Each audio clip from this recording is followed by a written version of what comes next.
the model, and he practiced yoga very little.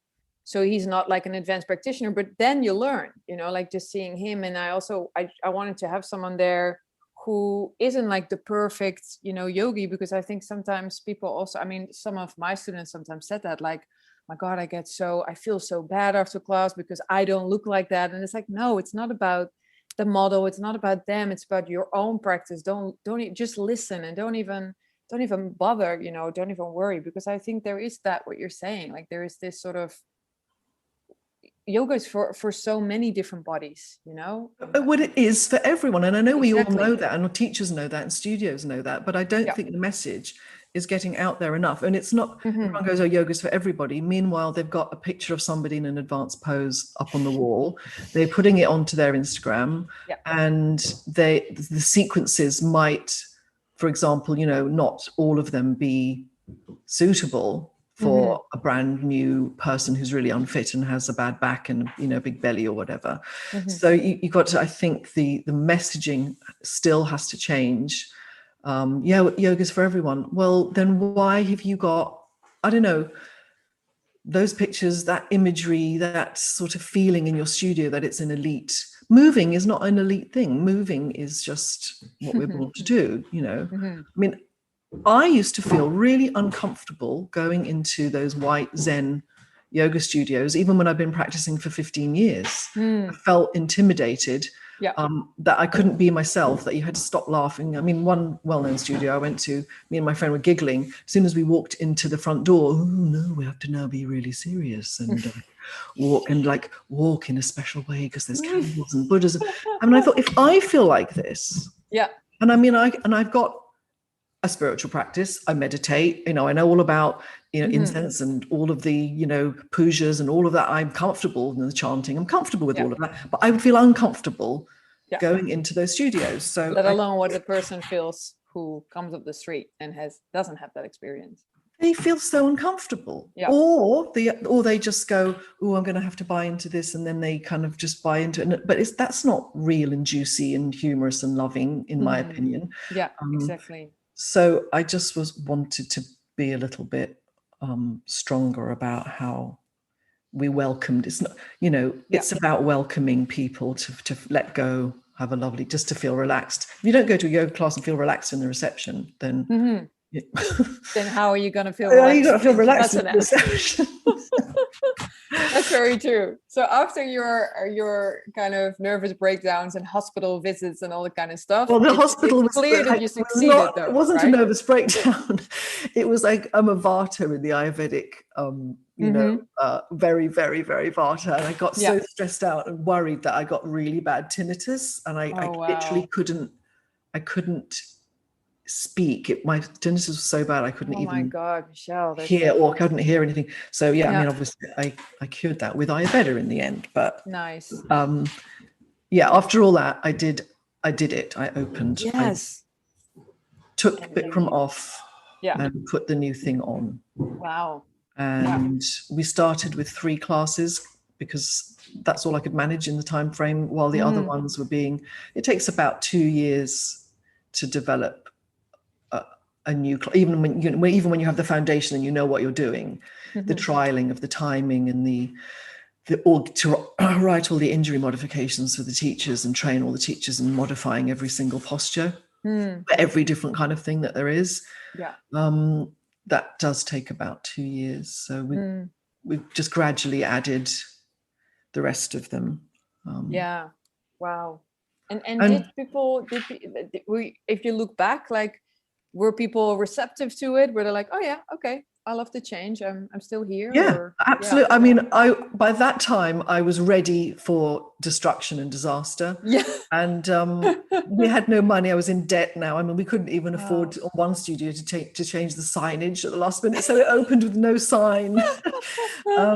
Because we are just me and one of my yoga teacher friends and my husband, that's it. We don't have any investors or big, help behind us. So once the bank accounts are empty, it's like, okay, so no one gets paid for. No, we've never actually not paid anyone, but it's like, okay, we can't afford to do this until next. It's like that, So I was ready for that, but 1 month before, because I had my teachers trained that I had trained over the last few years, but now I needed all the rest of them to come on board, because we had at that time 50 teachers. So a few months before, I know I needed to train them, and I was basing it on what I had said when I was a Bikram teacher. Somebody once said, "You'll change your studio to this and you'll be much better." I was so outraged and offended, because I'm a very loyal person. Yeah. You know, how dare you try to move me from what I'm committed to? I thought they would all leave.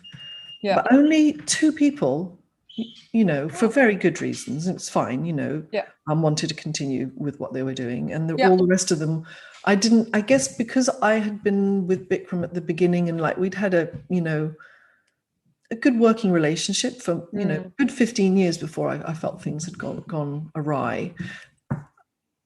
I thought everyone else would feel the same kind of loyalty, but I was very surprised. Obviously, the newer bunch of teachers hadn't really had any, you know, contact, and just had learned it because they loved it. They were all, "Oh my God, thank God. We really want to teach other things. We want to expand." And there's also loyalty towards you, of course, you know. There's I hadn't also that. I hadn't factored there is that loyalty towards you. At that point, I was like, everyone's going to leave, you know. Yeah, no, I'm sure you had it. I'm going to be alone, and I'm not going to be able to cover the classes. So I had this transition class, which is the classic class, which we only have a few of them left on, but that's still in a sort of Bikram pattern. Sorry about the noise. My husband's going out on his I was thinking, hey, that's the husband on the motorbike. That's fine. The husband on the motorbike. That's fine. That's very cool. So they could all very easily learn that. So we did trainings of that. I kept 48 of those teachers, and amazing. 2 of them carried on teaching the other stuff, which is absolutely. I'm sure also when you have this amazing, I mean, this bravery first of all, but then also this sense of adventure. I'm sure, you know, like people always, I have the same, like I sometimes have these insane ideas, and I'm like, oh my God, it's just gonna be me. It's gonna, you know, it's going to do my head in, all the kind of stuff. And then all these people want to join in because they're like, you're doing something crazy. I want to be part of that, you know? So I think also you must have really inspired people and motivated people to just come along and trusting you. Like, I'm going to go with the show. Thank you. I mean, I had just, you know, when you're just tunnel and work and just like, okay, I'm going to just blow up my own businesses now. I'm going to just blow all 4 of them up. And I'm going to end up, what will I do? You know, I thought, what job can I have? I thought, well, at least I could probably still do teacher trainings. But anyway, they all were like so enthusiastic and so supportive. I think that was probably one of the best days of my life when I sat with all the teachers. I mean, it was, I'll put it up there with getting married and, you know, a couple of other, it was just, I couldn't believe it. They were like, milestone moments. Yeah, it was so fantastic. And then we rolled it out, and basically what we said to people was, come for a month. If you don't like it and you don't want to stay, we'll refund you and you can go. And so most people were like, apparently somebody said they were in the men's changing room and there was these 2 big blokes in the showers going, well, you know, I didn't want to like it, but actually I really like it and my neck feels better and I feel really good, and you know, I really like it. It's my legs feel, you know, whatever they said. So people liked it. Yeah. And what was interesting was, as you say, you said earlier about, you know, the Ashtanga people, they had stayed away from our studios, you know, when they were just Bikram. And day one, all these people with amazing practices, because you can tell they got wonderful practice, and they come with a woven mat, you know, the lovely carpet thing. And they were coming and, you know, doing classes. So we gained a lot of students. But I think also you had that interest in mind as well. You had interest in mind of all these different people that you could serve, and I think that's also, especially when you created such a beautiful method as Fierce Grace, which is so you know, it's just so full of everything, and it's so integrated and has so many different levels. You get even more people in, I think. You know? Well, that did happen. So I mean, luckily, I could say it, you know, it was okay. It was okay because you know what rents are like in England. I mean, in London, you know, as I've just found out over COVID. I mean, how do you pay them over after being shut down? But It was, yeah, it was the most difficult thing I've ever done in my life. But we've come out the other end, and hopefully it's all right. I was trying to sort of, and I know, I'm not saying that not millions of yoga teachers have done the same thing, and that's what's wonderful about yoga at the moment. People are feeling free to blend everything that they've ever experienced together into new things, which is just so fantastic. And just going on YouTube is just amazing to see what people are doing, so creative. I think Westerners are doing amazing things with yoga, because Westerners live strange lives, and we all have hand problems, we have thumb problems, we have we have all the RSI issues. We need to do stuff with our hands on the floor, and we need to really relax and as well. And I think some of the lovely new sequencing is amazing. I mean, what I set myself was bring some of the amazing alignment wisdom from Iyengar into this series. Sorry about the motorbike, he's out the front, but he's gone now. I totally was in awe of that wonderful wisdom. And then the energy and freedom and movement of Ashtanga Vinyasa, that kind of sense of elation and not even to worry too much, because you can worry too much about your alignment and not enjoy yourself anymore. You know what I mean? Totally, 100%, been there. So I just want that wonderful freedom and listen to some music and just like totally a body like a dance. I wanted that in Fierce Grace, because that's a more advanced way of moving, but with the alignment protocol in there to welcome it to everybody and make all the movements safe. And then some of the discipline and really the sort of that really kind of don't be scared, like push muscular strength of Bikram, which that's such a wonderful thing. He taught me that. Don't be scared. Just don't be scared of your don't be scared of your back bend. It's okay. Lift up here. Don't be scared. Be brave. The body knows, so I was trying to bring, those are my three favorite things, Ashtanga and the alignment stuff, and the that bravery and slightly more linear kind of feeling of Bikram. I wanted to bring those three together.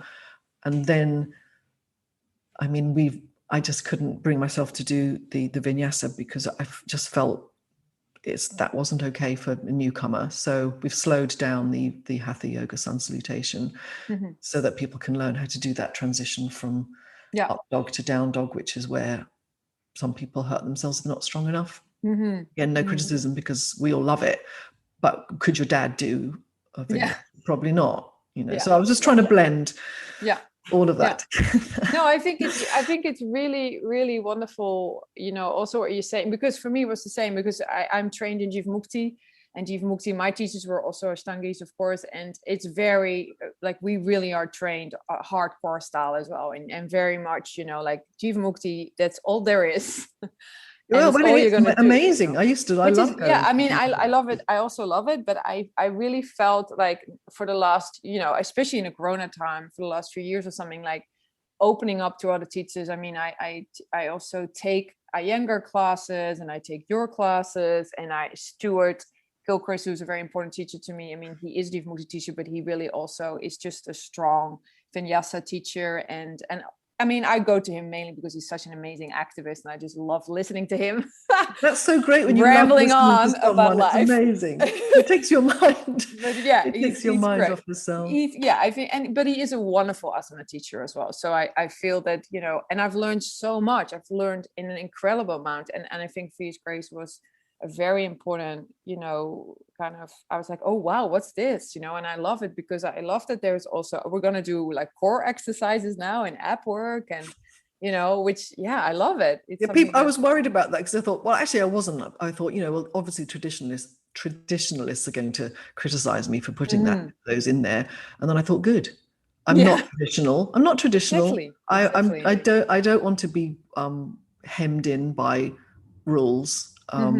I just think I had noticed teaching Bikram nearly 20 years, some of my students still had this fat stomach hanging out in their half moon pose or in whatever pose they were doing. They still hadn't really learned to engage it. So I thought, well, I'm going to have to put something in now. And I'll put in the deep core has the the basic forms of the postures that I thought people were not able to learn correct alignment in, so that I could teach it to them there. But then we're going to have to strengthen your